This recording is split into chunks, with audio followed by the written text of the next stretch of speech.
मांगल्ये शिवे सर्वार्थ साधिके शरण्ये त्र्यंबके गौरी नारायणी नमस्तुते। मंगलम भगवान विष्णु मंगलम गरुड़ध्वज मंगलम पुंडरीकाक्ष मंगलायस्तनो हरि। मात पितृ चरण कमलेभ्यो नमो नमः। स्थान देवताभ्यो नमो नमः। ग्राम देवताभ्यो नमो नमः। हार पहना बेटी।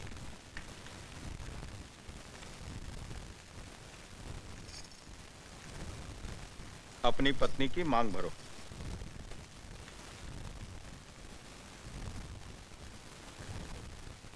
ऐसे नहीं बेटा, इस सिंदूर का अर्थ तो समझ लो।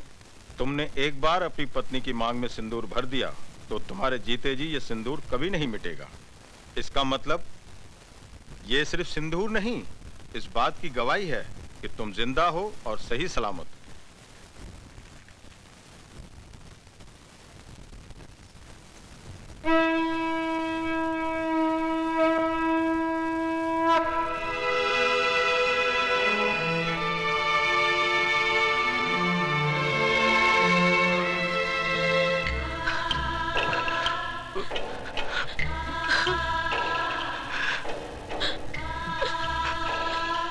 जा बेटी जा।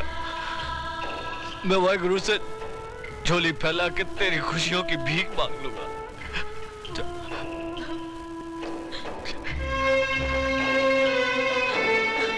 तुम्हारा अधिकार तो मैंने तुम्हें दिला दिया, लेकिन एक बात याद रखना, इस दुनिया में हक कभी मांगने से नहीं मिलता, छीनना पड़ता है।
हम लंदन जा रहे हैं, अपना वादा मत भूलना।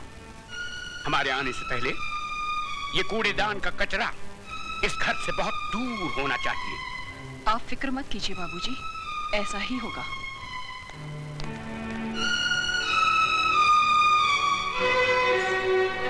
ओ महारानी, वहां कहाँ चली? जी मैं। रामू। जी मैम साहब। इनको जरा इनका महल दिखा दो। मुझे महल नहीं, मुझे मेरे पति के चरणों में जगह चाहिए। ओए होए, सती सावित्री की बात तो सुनो। लगता है बाप ने ठीक से समझा बुझाकर भेजा है कि उंगली पकड़कर पोंछा कैसे पकड़ा जाता है। कान खोलकर सुन ले, इस घर में मालिकों का कमरा अलग और नौकरों का कमरा अलग है। रामू जी। ले जा इसे नौकरों के कमरे में। आइए बहुरानी। खबरदार जो इसे किसी ने बहुरानी कहा, ये नौकरानी है, सिर्फ नौकरानी। शारदा, ये क्या कर रही हो तुम? ऐसा सलूक थोड़ी किया जाता है। तुम चुप रहो जी। खबरदार जो तुमने इसकी तरफदारी की तो जाओ, जाके अपना काम करो।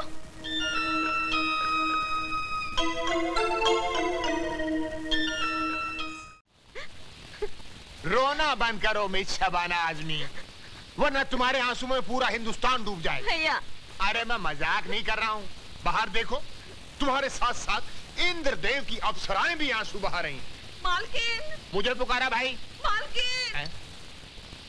सिस्टर डार्लिंग, लगता है कोई तुमको आवाज दे रहा है। मालकिन। शामू जी।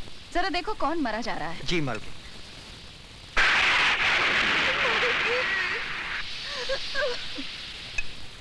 मालकिन, नीचे कौशल्या आई है। फिक्र मत करो साहब, तुम्हारी दहलीज पर पैर तो क्या, उस पर थूकूंगी भी नहीं। शामू, उसे ऊपर लेकर आओ। मालकिन, मालकिन, मेरे पोते को बचाइए, बुखार आ गया है इसे, बेचारा बेहोश हो गया है। यहाँ क्यों लाई है इसे? ये क्या सरकारी अस्पताल है?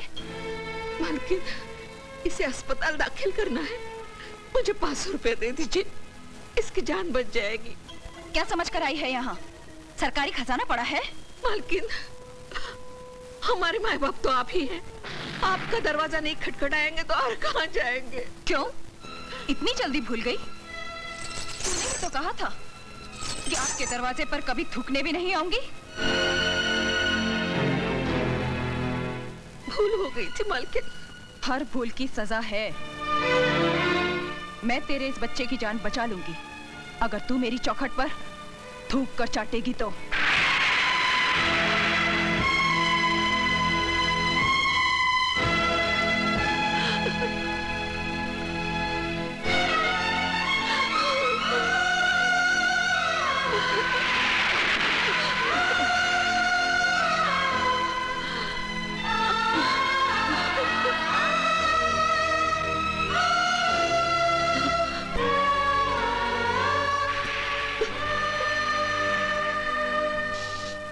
रुक जाओ मौसी,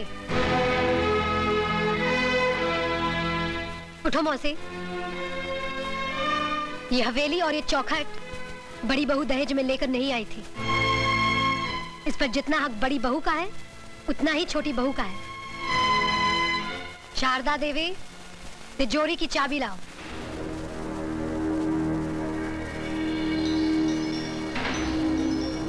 चाबी लाओ बड़ी बहू।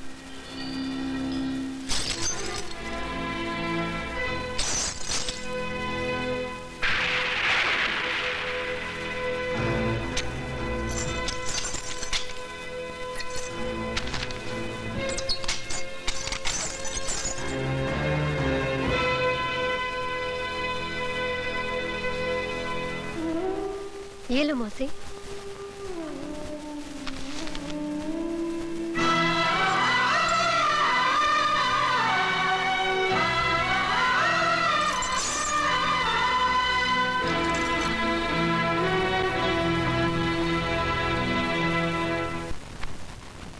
ये लड़की है कि फूलन देवी? अरे खड़ी क्या हो, जल्दी जल्दी कपड़े बांधो, वरना अभी तो उसने सिर्फ तिजोरी की चाबी छीनी है, फिर कहीं आ गई तो सारे कपड़े उतरवा देगी। इलाहाबाद नंगा जाना पड़ेगा, नंगा। दीदी, मुझे तो बहुत डर लग रहा है, तुम भी हमारे साथ चली चलो। ठीक है, लेकिन तुम लोग ये मत समझना कि मैं उससे डर कर जा रही हूँ। नहीं नहीं नहीं नहीं, हम लोग तो उसको डरा के जा रहे हैं।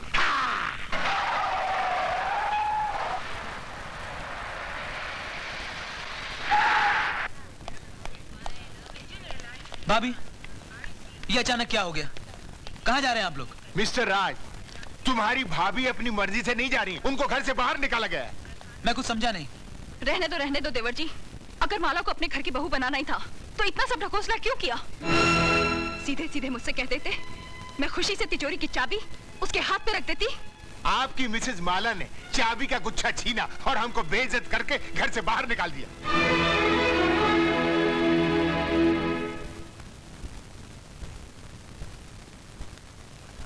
माला, माला,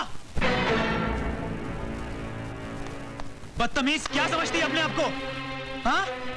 इस घर की मालकिन बड़ों के मुंह लगती है, जान से मार दूंगा तुझे। क्या हो रहा है ये सब? बस करो। रुक जाइए रमेश भैया, आपको मेरी कसम जो बीच में आए। मैं जानती हूँ कि आपके दिल में मेरे लिए हमदर्दी है, लेकिन आज आप भी उन सब की तरह तमाशा देखिए जिनके दिलों की हसरत आज पूरी होगी। हाँ तो मिस्टर हस्बैंड, रुक क्यों गए? दिखाइए अपनी मर्दानगी और इस बेल्ट से लिख दीजिए मेरी पीठ पर कि मैं तुम्हारी पत्नी नहीं हूँ। लेकिन याद रखना, जितने भी जख्म दोगे हर जख्म से एक ही आवाज आएगी, जीते जी इस घर से कभी नहीं जाऊंगी। जाऊंगी तो मरने के बाद, वो भी तुम्हारे कंधे पर सवार होकर।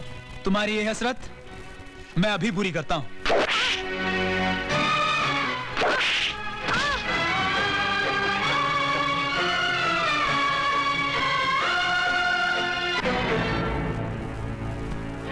अगर तुम मेरी बेटी का सुहाग ना होता तो मेरे कदमों में माला की बजाय तेरा सर होता।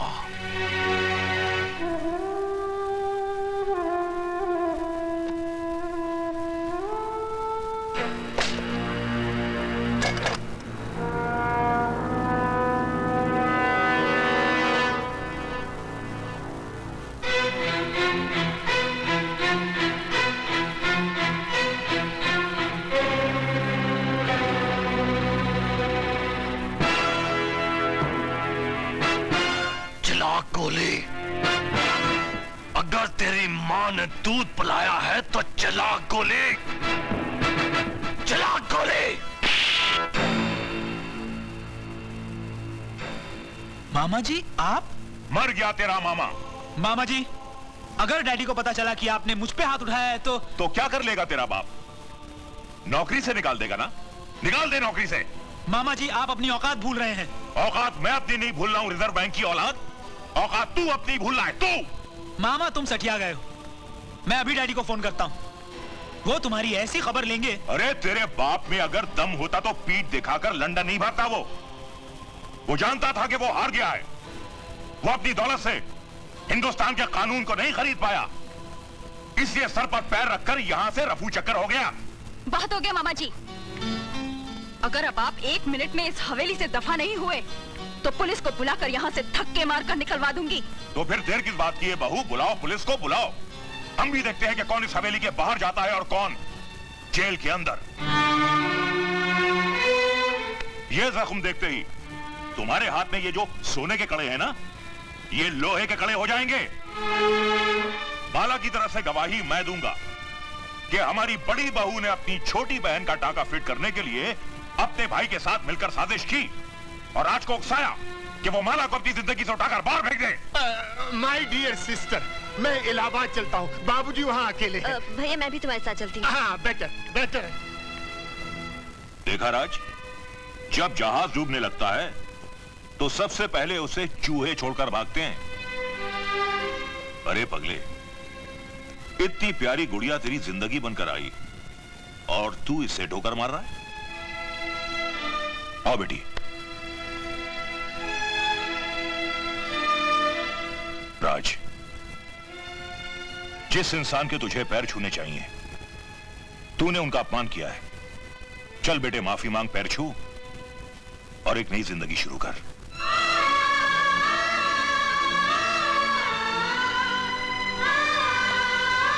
मुझे माफ कर दीजिए।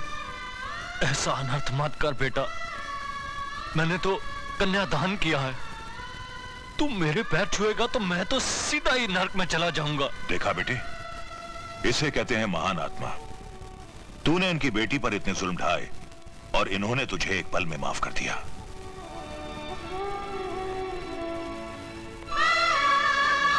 बेटे, ये आंसू पोंछ डाल और अपने इस मामा के लिए थोड़ा सा मुस्कुरा दे। मुस्कुरा। Hello, Rai Bahadur here. जीजा जी, आपने बिल्कुल सही वक्त पर मुझे यहां भेज दिया। अगर जरा सी भी देर हो जाती तो यहां महाभारत का आखिरी एपिसोड हो गया होता। साले साहब, क्यों पहेलियां बुझवा रहे हो? कहावत है कि बगैर उंगली टेढ़ी किए घी नहीं निकलता। मैंने स्टाइल बदल दिया है, उंगली सीधी कर दी है। अब घी सीधी उंगली से ही निकलेगा। साफ साफ बात करो। राज और माला हनीमून मनाने हिल स्टेशन जा रहे हैं। पहाड़ की ऊंचाई से बेचारी का पैर भी तो फिसल सकता है। मामा जी, आपका यह नया नाटक मेरी समझ में नहीं आया। ससुर के पैर छुओ, माला को अपना लो, औरत को खिलौना मत समझो। भांजे, कल अगर मैं ये नाटक नहीं करता तो या तो ज्ञानी की तलवार तुम्हारी गर्दन उड़ा देती या तुम्हारी बंदूक की गोली ज्ञानी के सीने के पार होती, और दोनों ही सूरतों में माला घर से बाहर नहीं निकलती। लेकिन अब माला घर से तो क्या, इस दुनिया से ही बाहर निकल जाएगी। वो कैसे? सुना है इस इलाके में इतने जहरीले सांप हैं कि जिसे डस ले वो पानी तक नहीं मांगता। और अगर गलती से कोई उनका जहर चूसने की कोशिश करे तो वो भी दम तोड़ देता है। कुछ समझा भांजे? जी मामा जी। Very good. तो फिर देर किस बात की? मेरे प्यारे भांजे, कल की सुबह तो होने दे।